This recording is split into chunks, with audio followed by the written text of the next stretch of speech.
अब मैं दावत देता हूँ जनाब सर सैयद सिद्दुल हसन शाह साहब को कि वो आए और खिताब सुनाएं।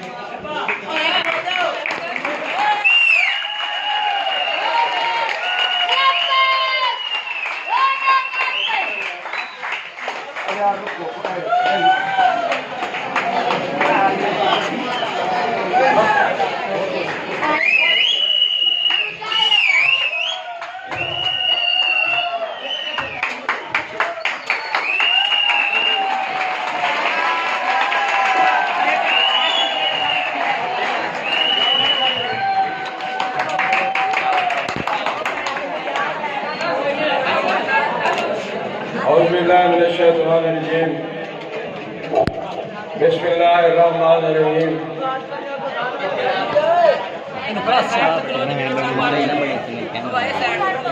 आज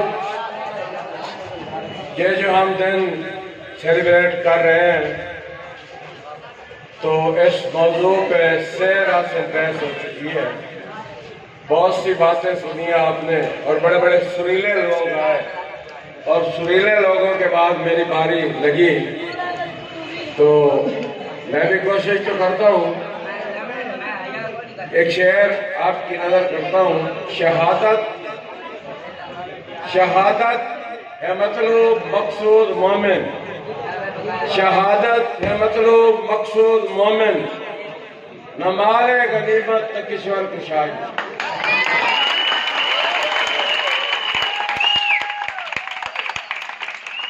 और एक शेर आपके लिए है कि चिड़ियों की तरह दानों पे गिरता है किस लिए, चिड़ियों की तरह दानों पे गिरता है किस लिए, परवाज रख बुलंद इतना बन जाए तू का।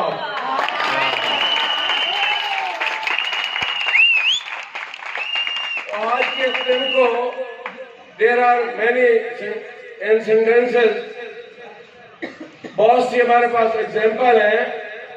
Many soldier laid down their life for the defense of country and they got gold medal, silver medal, bronze medal। तो हम उन तमाम शहीदों को खिराज तहसीन पेश करते हैं। उसके बाद ये जिहाद और दिफा ये दोनों साथ साथ चल रहे हैं। तो ये हजूर पाक के जमाने से ही ये जिहाद और दिफा शुरू हुआ था। जब जंगें हुई, जंग ओहद हुई, जंग बदर हुई, जंग हुनैन हुई, जितनी भी जंगें हुई उनका मकसद ये था जिहाद और दिफा। उसके बाद हम आते हैं वाक़या करबला की तरफ।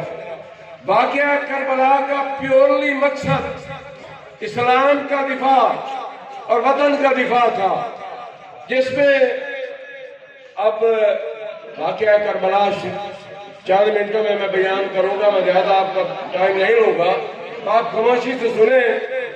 तो जब इमाम आली मकाम करबला के मकाम पे 72 फैमिली के अरकान के साथ पहुंचे तो करबला की जब जंग शुरू हुई तो आपने सिर्फ इस्लाम की खातिर, आपने सिर्फ वतन के दिफा की खातिर 72 की कुर्बानी पेश की। वहां मैदान करबला में जवान दिए, नादान दिए, सब लोगों को इस्लाम और वतन के दिफा पे कुर्बान कर दिया।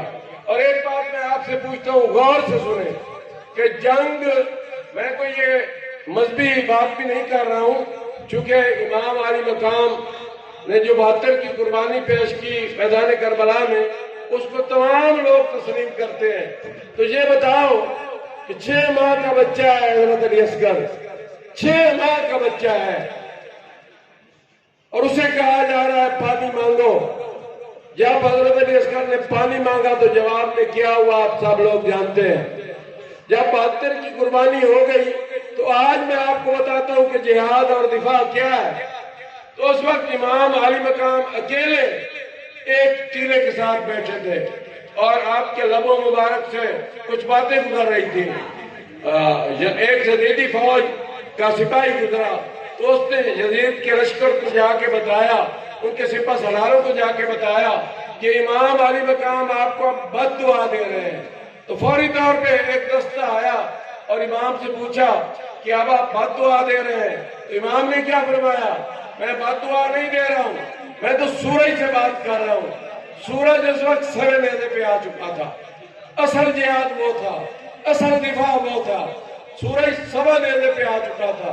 इस वक्त देखो सूरज हमसे लाखों मील दूर है। लाखों माइल दूर होने के बावजूद जब गर्मी का मौसम होता है, जब बिजली चली जाती है तो क्या हाल होता है। तो सूरज सवा नेज़े पे था।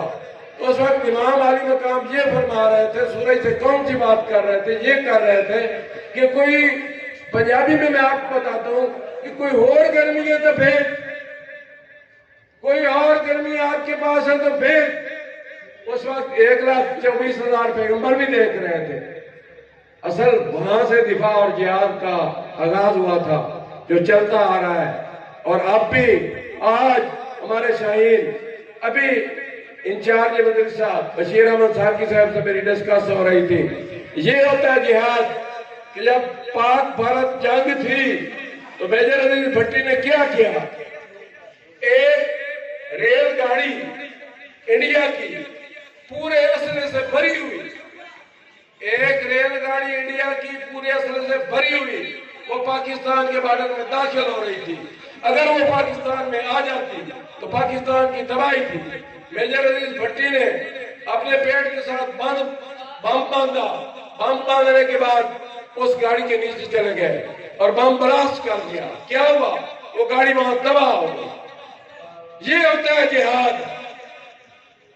क्या था, ये होता है जिहाद कि बम अपने पेट में बांध के गाड़ी के नीचे चले गए, अपनी जिंदगी वतन पर कुर्बान कर दी है और शहीद हुए। शहीद मरता नहीं है, शहीद जिंदा होता है हमेशा।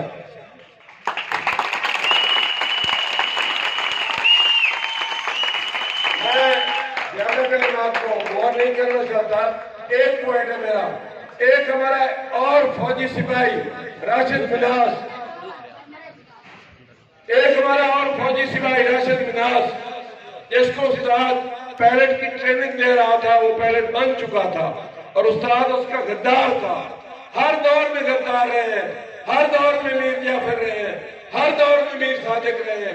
तो उस्ताद उसका गद्दार था। वो चाहता था कि इस पायलट को, एक पायलट बनने के पता नहीं कितना अरसा लगता है, कितना पैसा लगता है, कितनी तालीम हासिल करनी पड़ती है, उसके बाद जाके कहीं एक जनी पायलट बनता है। जब उस्ताद ने देखा कि ये पायलट अब बन चुका है और पाए का पायलट है, तो उस्ताद चाहता था कि मैं इसका तैयारा गैर मुल्क में या इंडिया में ले जाऊं और वहां इसको जरमाल बना लूं। तो जब उसे पता चला उस्ताद की साजिश का, तो उसने अपनी जिंदगी की परवाह नहीं की और उसने अपने तैयारे को इससे पहले कि किसी दूसरे मुल्क में इंडिया की सरहद में तैयारा दाखिल हो, उसने अपने मुल्क की सरहद में तैयारे को खत्म कर दिया और अपनी जान की परवाह कर दी। ये होता है जिहाद। तो आज भी मैं दोनों हाथों से ऐसे शहीदों को, ऐसे जवानों को, ऐसे लोगों को, ऐसे अजीम लोगों को मैं दोनों हाथों से सलाम पेश करता हूँ, जिन्होंने हमारी मौत की खातिर इतनी कुर्बानियां दी। अब हमारा क्या फर्ज है, सुनो सुनो बेटो, हमारा क्या फर्ज है। पाकिस्तान बन गया है, हमने इसको कायम रखना है, हमने इसको कायम रखना है। और जो हमें क़यादे आज़म ने, अल्लामा इकबाल ने तस्वुर पाकिस्तान पेश किया और जो क़यादे आज़म ने कहा काम काम काम और बस काम, इस पे अमल करना है। अब मैं ज्यादा बात नहीं लेना चाहता, आप बोल हो चुके हैं। आप मेरे साथ एक नारा लगाएंगे, लेकिन जोश के साथ लगाएंगे, पाकिस्तान। अभी जोश नहीं, पूरा जोश नहीं आया। पाकिस्तान, पाकिस्तान के शहीद, पाकिस्तान के शहीदों को थैंक यू वेरी मच।